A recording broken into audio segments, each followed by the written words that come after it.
Hey, what is up? Welcome to this episode of the Entrepreneur to Entrepreneur podcast. As always, I'm your host, Brian Lofrumento, and I'll tell you what, you listeners know that my word of the year this year is building, and today's guest fits perfectly in with that because he is an incredibly talented architect who also loves growing his own business. So let me tell you about today's guest. His name is Burck Schellenberg. Burck has been working in the architecture industry since the age of 18 as a summer intern, and he's worked in multiple aspects of the field, including as a TA, a designer, a contractor. He's worked in 3D visualization, as a researcher, a project architect, a project manager, and now he's the founder of Burck Schellenberg Architecture. Over the past 32 years, he has worked at all scales and throughout many different project types, developing a comfort in diving into new arenas and continually looking for new things to learn. Burck Schellenberg Architecture is currently focusing on single and multifamily housing and commercial office spaces while carving out time for research and speculative architecture. It's going to be so fun to get into his mind, not only as an architect, but as an entrepreneur. So I'm not going to say anything else. Let's dive straight into my interview with Burck Schellenberg.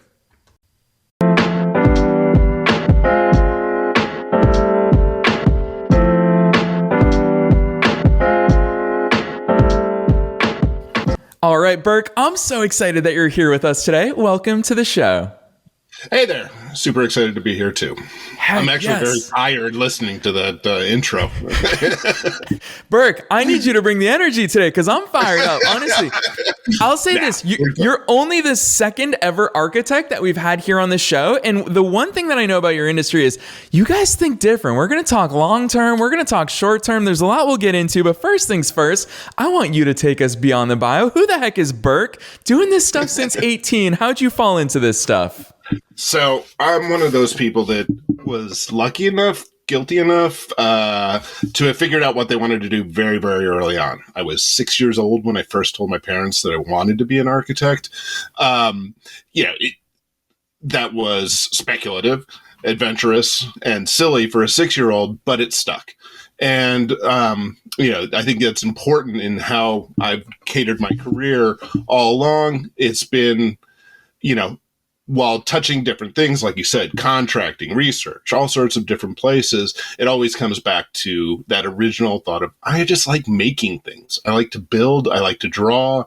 I like to think about space. I like to think about people in my spaces. And I think, that last point is key. How do people use your space? How are you making things better for other people? And that's, if I had to sum up my career goal, that's it.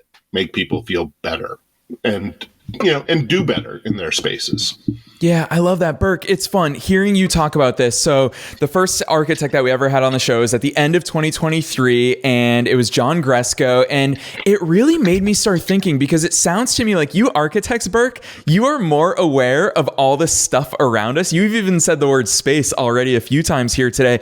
It's just that you view space in a more intentional way than most people do, which really, for me as an entrepreneur, as someone who also loves building things, not physically like you may enjoy, but for me, I love that act of building because it is such an intentional process and it's such an intentional thing. What is it about that intentionality behind it that when you look at things, you think about the building that went behind it, whereas most people take it for granted? Talk to us about that part of your brain and the level of intentionality that you view the world with. Some of it just comes from experience, right? The more you see, the more you notice, hopefully, you try to avoid ever becoming blasé. You don't want to look at something and not find newness, excitement. And I think working with a variety of clients actually is one of the keys to that, is that as much as I bring something to a project and as, a different set of ways of looking, a different lens at whether it's space, problems, solutions, any number of things, it's that you are also actively listening. So, space is not something that is necessarily manifest, but it's something that requires all the senses. And so that listening component, listening to your clients, how they interact with space, then informs how you look at it with the next client. What you bring to the table in each of those scenarios is that accumulation that buildup of knowledge, feel, investigation, but also with that, just that knowledge that other people have given you. And so I think in a lot of ways, it's that sensitivity comes out of tying all those things in your life together. So inspiration comes from every different corner. But so does knowledge. And I think that's one of the big things that makes architects, look at space differently. It's because they're asked to. And, trying to remember how it felt, how to project yourself into somebody else's position.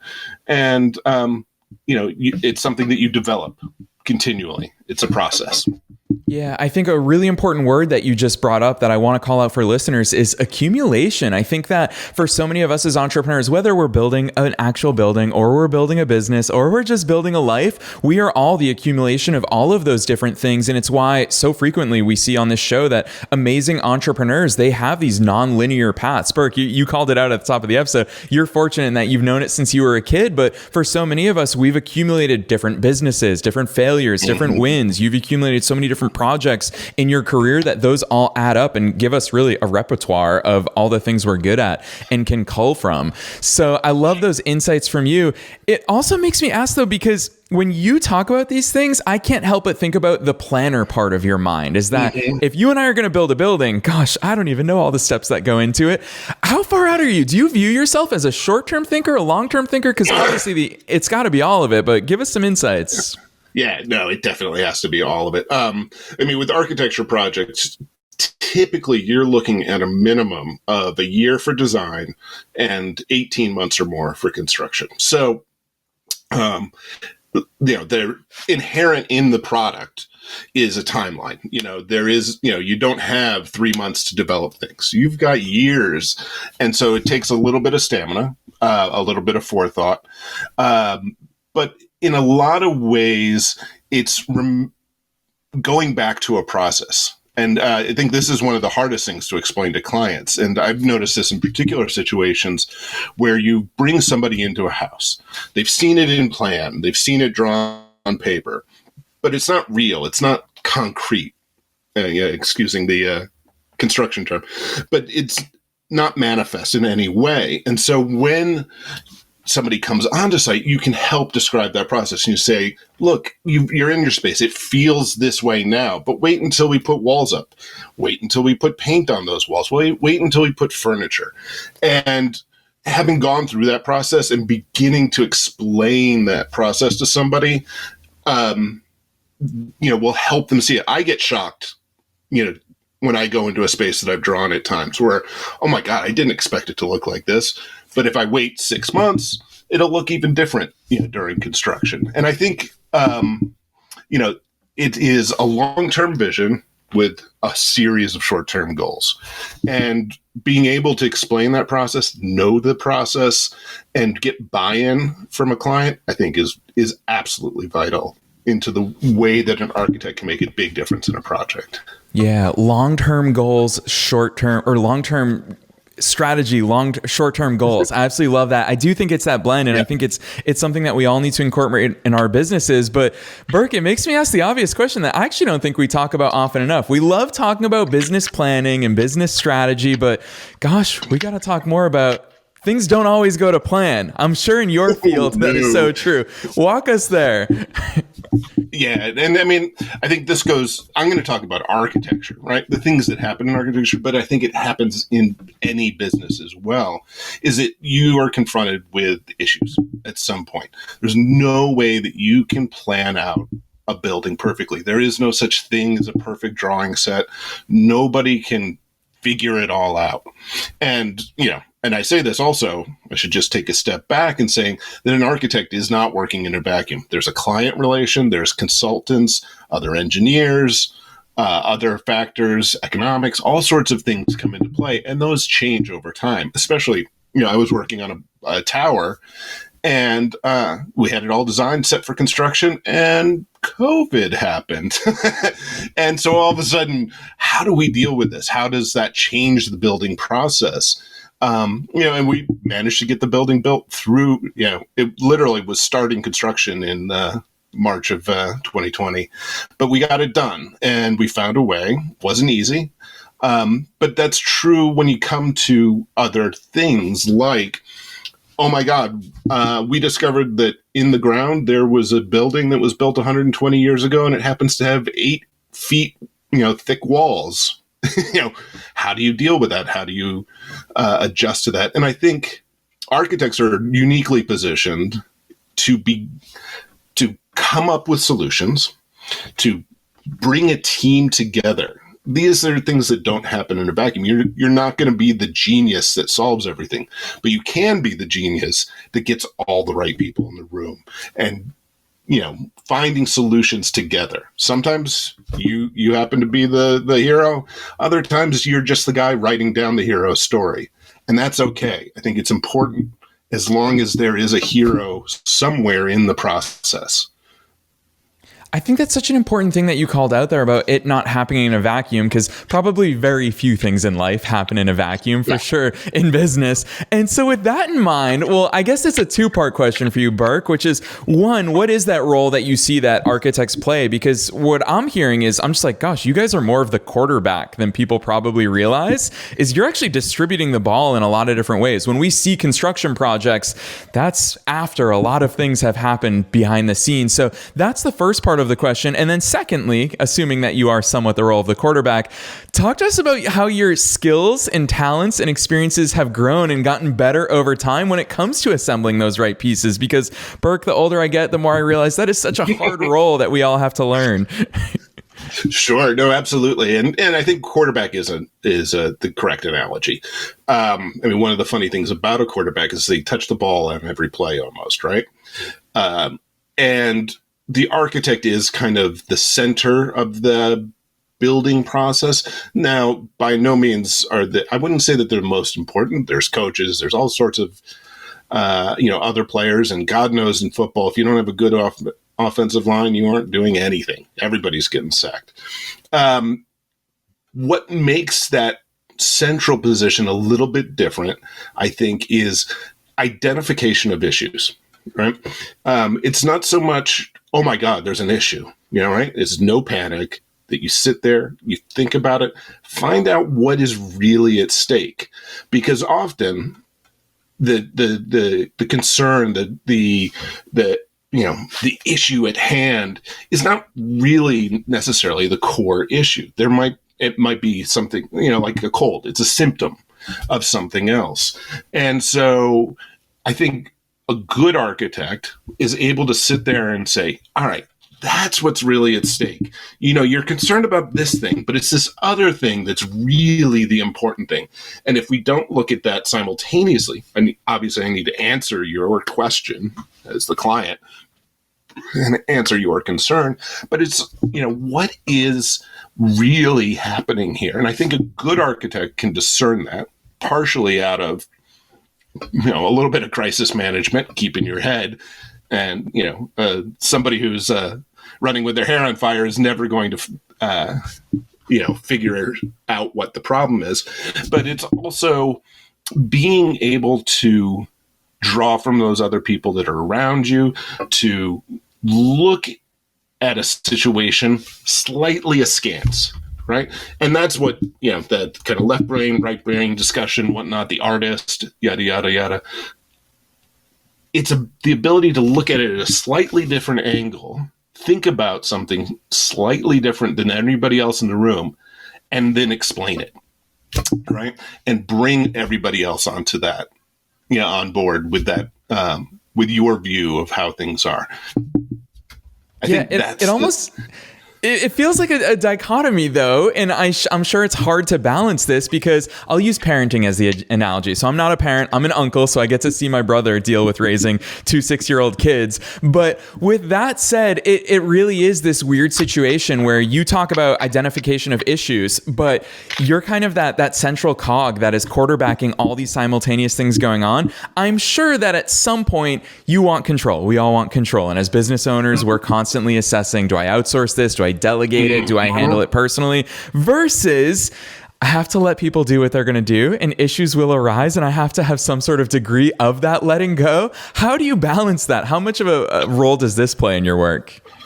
I think, for me at least, part of that comes out of knowing somebody else's responsibility as well as they do. And I think of acting, right?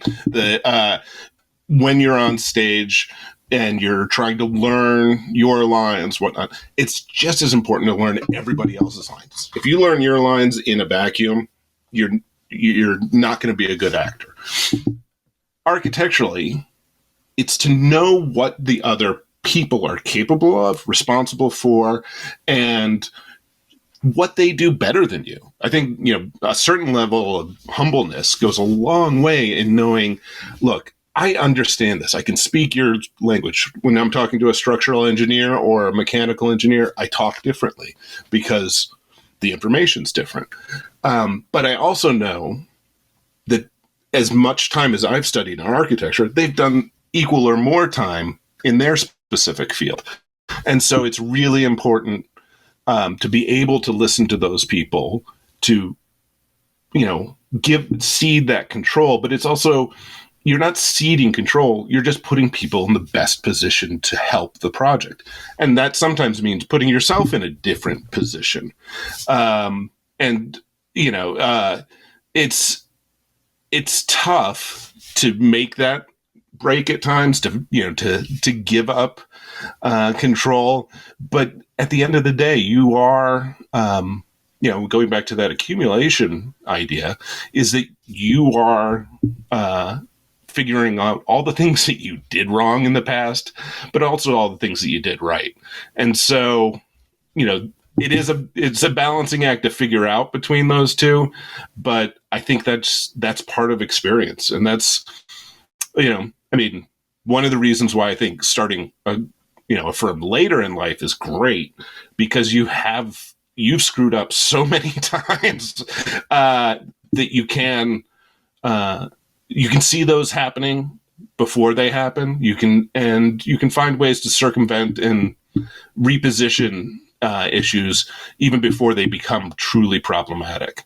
Yeah, I really love and appreciate your open willingness to acknowledge all of the things. You actually said it right there. We're still trying to figure out all the things, and gosh, have we all had failures along the way. So I love I love your readiness and willingness to openly share that with us. But the other thing that really sticks out to me, Burck, that I didn't expect to hear from an architect per se, because I always picture you guys just kind of sitting behind the closed door in a dark room, just drawing and with a pencil and an eraser and doing all that work. But what I keep hearing from you is that word listening. Talk to us about listening, because that in and of itself is a skill. How has that skill developed for you? I'm sure you're way better at it now than you were when you were 18. Oh, 100%. And, first and foremost it isn't just listening, it's active listening, right? And that's a term that's bannered around in all sorts of different ways. But for me, what active listening means is, one, you engage people, right?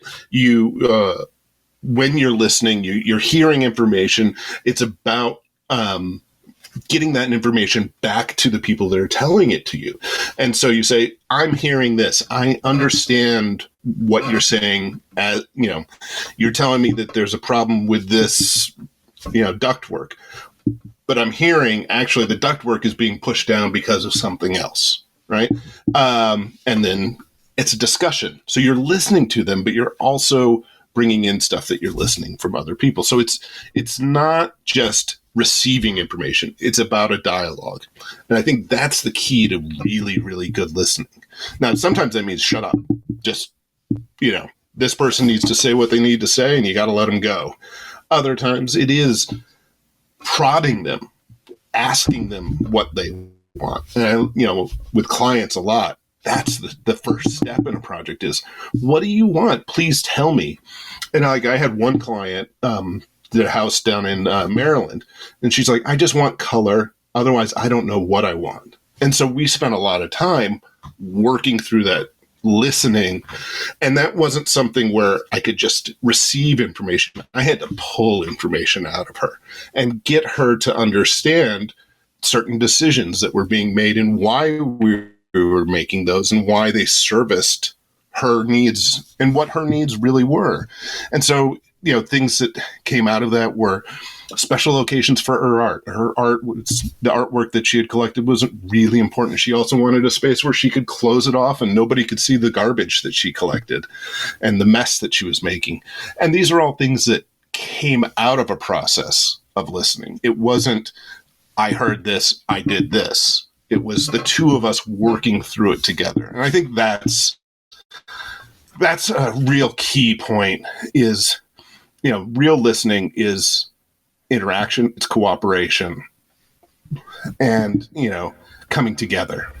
Yeah, which speaks to, this is something that stood out for me. Listeners know that we always ask our guests what their zone of genius is.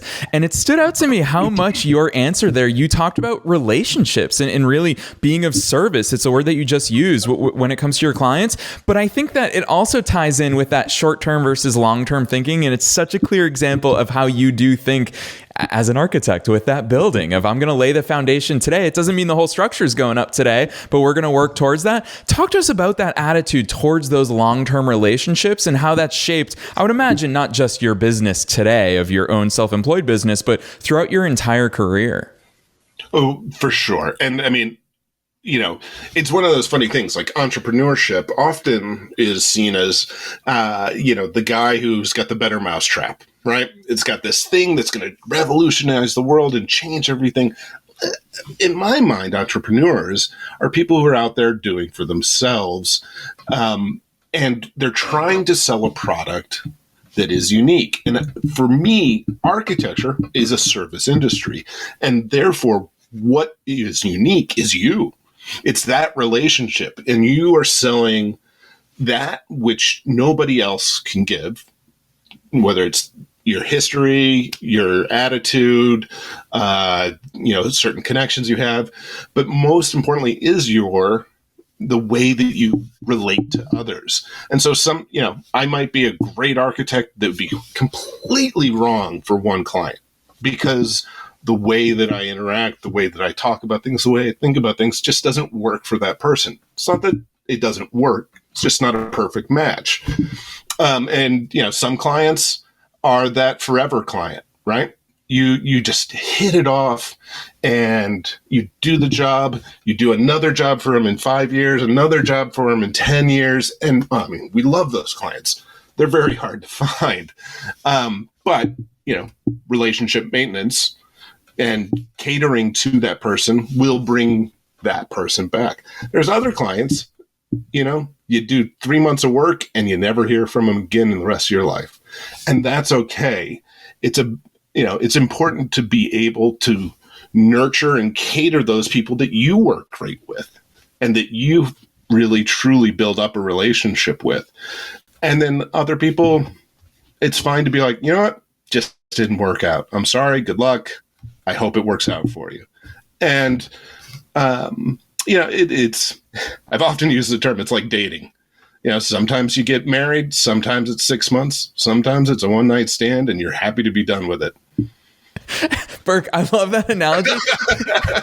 This is the real stuff. I'm going to call it out for all of you listeners. What Burck is telling about here, and it obviously has a dash of humor in it, this is the truth. And Burck, I want to pile on to what you just shared with listeners that all of those scenarios are A-okay, and all of those scenarios are things that we're all going to experience as we grow our businesses. They're things we're all going to experience in life. So I think it's something that people don't always call out, but I think it's really important and powerful that you are calling that stuff out. So I love that you're sharing this with our listeners. It also makes me want to switch gears and not just talk to Burck the architect, but Burck the entrepreneur, because I think it's so interesting. Sure.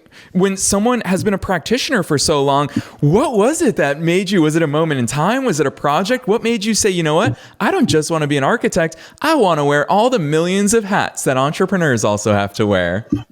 Yeah, no, it's a hard thing because we're taught as architects in the solo genius, right? The Frank Lloyd Wrights, the Le Corbusiers, these heroes, these mammoth individuals that you're taught to look up to and emulate in some manner.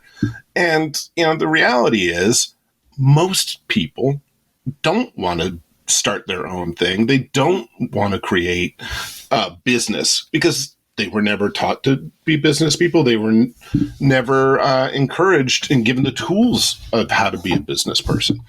I happen to be one of those people that totally bought into the singular genius. I'm going to change the world when I was in college. I started working. I'm like, a nice steady paycheck isn't a horrible thing. But it always gnawed on me.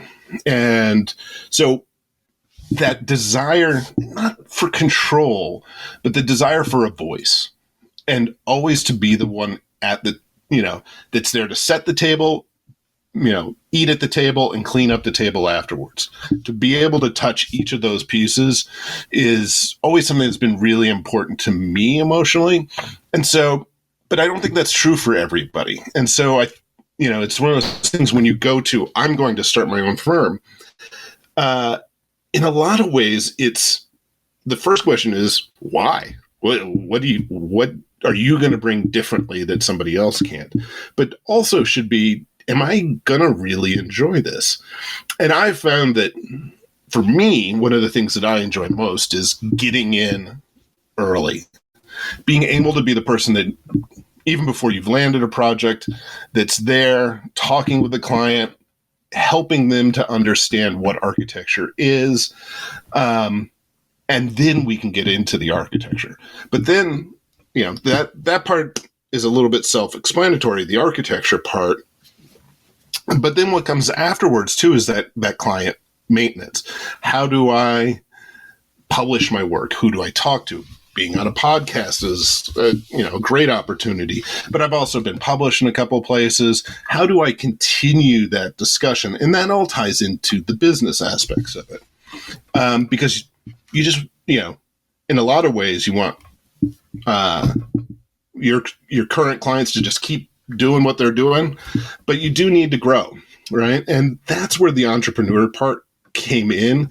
I found myself in a situation where I no longer was happy at a firm for a lot of reasons.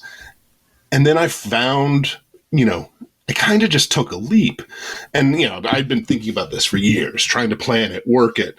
I need such and such resources. I need all this money behind me before I can ever do it. And at the end of the day, it was like, I have enough money to make it 3 months. My wife's got a job. I've got health insurance from her. You know what? It's why not now? And I didn't have any clients. I didn't have any prospects in the near future. I had a lot of people I'd worked for over the years. But then I just started doing work for myself. And that's now turned into, this past year has been awesome. I got very, very lucky. But I also worked my tail off. I mean, I'm doing 60-hour weeks or something like that. But because it's fun and it makes me feel good. And that includes marketing, outreach, even doing the books. And it's a lot easier doing the books for somebody else because there's no emotion in that, right? And all those things are in service of a voice. And, I do feel like I can do it slightly differently than anybody else. And that's not necessarily the sales pitch for anybody else, but that's a sales pitch to myself, is that you can do this and you can make it so that you're happy doing what you're doing. And I think making that sales pitch to yourself that's just the greatest way to start a company. Because if you buy into yourself, it's a lot easier to sell it to somebody else. Yes, amen to all of that. Burck, that was a real-time soliloquy to entrepreneurship, because some people would listen to that answer that you just said and you lose the steady paycheck, you work a heck of a lot more hours, you have to do all these other responsibilities like client maintenance, the books, coming on shows, being published, all that extra work, but gosh, you make it sound, and I so agree, that the juice is worth the squeeze. So I absolutely love that. And I'm going to say this for listeners, because we see a lot of guest questionnaires, and you're the only one that there's a section of the guest questionnaire listeners where we ask the guests, is there anything that you want Brian, me, to know before our interview. And Burck wrote on his, he wrote, "This stuff is fun, y'all." And so Burck, I knew before you even came on today, you're a crazy one. You're just like one of us. So I love hearing those insights. It's so much fun for me to get to talk to someone like you, who's not only an amazing practitioner, but entrepreneurship's in your DNA. So much of your story, what I hear is you couldn't resist that. For years, you were thinking about it and you caved. So yeah, I guess I'll ask you this question to see which direction you'll take it in is it worth it? Is it everything that you expected it to be, having thought of it for so long? So it's scary. It's really scary. But it's like a roller coaster in that regard, right? The scare is half the fun. Like, I can't believe this is going to happen. And then all of a sudden you're like, I can't believe this is actually working. People are buying my shit. Holy crow. You know, and it's one of those funny things where, is it worth it? Yeah, absolutely, for me. Now, I hope my story kind of inspires some people, but also if it, I think it's important to remember and take that step back. Like, are you having fun? Is this something that is a benefit to your life? Not everybody's cut out to be an entrepreneur, and that's just great. But if at the end of the day, you can look at it and go like, you know what? I'm doing that thing that I wanted to do when I was a 6-year-old. Yeah, there's all sorts of other stuff that I have to deal with, but I'm still making that 6-year-old happy. Then it's worth it. Yes. Oh, gosh, you're giving me chills here on the air as you're saying these things. I totally agree with you, Burck. And this is the real stuff. This is why I'm so grateful for having the opportunity, as we do, to bring this show to people in over 150 countries around the world, which is crazy to me. It is a bit of a dream come true, because these are the real conversations that I wish I got to listen in on when I was 19, when I started my first business. And I'm so fortunate and grateful for so many amazing entrepreneurs like you to talk about this real stuff, because this is the real stuff. It is hard. It is scary. So, Burck, I knew two things before we hit record today. I knew that we'd have fun on air together, and I also knew we'd be running short on time. So I always love asking this last question, because I have no idea what direction you're going to take it in. And that is, what's that one takeaway? Knowing that you have a direct line of communication to our listeners around the world, what's an action, what's a mindset shift or perspective that you hope everyone walks away from today's episode with thinking, gosh, Burck pushed me and I'm going to do this, or I'm going to think about this a bit differently? Sure. And I think the biggest thing was getting over fear, right? So for years, I had seen what it took to run a company. I paid attention. I listened. I was nosy. I got in there as much as I could. But at the end of the day, I took a jump. And it was scary, crazy. How do I convince my wife that this is a great idea? How do I convince my daughter that she's going to go to college? But I took that chance on me. And I think that's the big takeaway, is taking a chance on yourself. Yes, absolutely. Really powerful advice. And I think when we layer on all that accumulation of the wisdom and experiences and perspectives that you gave us today as an entrepreneur, but also as an architect, with that building, that foundational background behind you, that strategic planning, I think when we combine all of these things, it leads to a really fruitful thing that, gosh, you and I mean, people are going to think we're crazy because we're so excited about all the things that we get to do. And it's because we are living these things that we've always wanted. So it is a dream come true. So I so appreciate those insights. Burck, I know that people are going to want to check out your work. You're not like any other architect out there. So drop those links on us for people who want to learn more about you and all the great stuff that you do. Sure. We can find myself on Instagram, not posting much, but definitely looking, connected there. Most importantly, if you want to drop me a line, info@schellenbergarch.com. That's SCHELLENBERGARCH.com. And you can also check out my webpage at Burck Schellenberg Architects. Yes, I listeners, appreciate it. And please contact me. I'd love to hear everybody else's stories. Yes, listeners, you see the way that Burck shows up here today. Don't be shy about reaching out to him. This is someone who not only loves architecture, but loves building things, not just buildings, but businesses, a life that he's passionate about. He has so much energy to give, and he's so generous to share all of it with us. So find those links down below, wherever it is that you're tuning into today's website. We're going to link to Burck's website. We're going to link to his personal LinkedIn, as well as his Instagram. So don't be shy. And Burck, on behalf of myself and all the listeners worldwide, thanks for coming on the show today. I appreciate it. Thank you so much.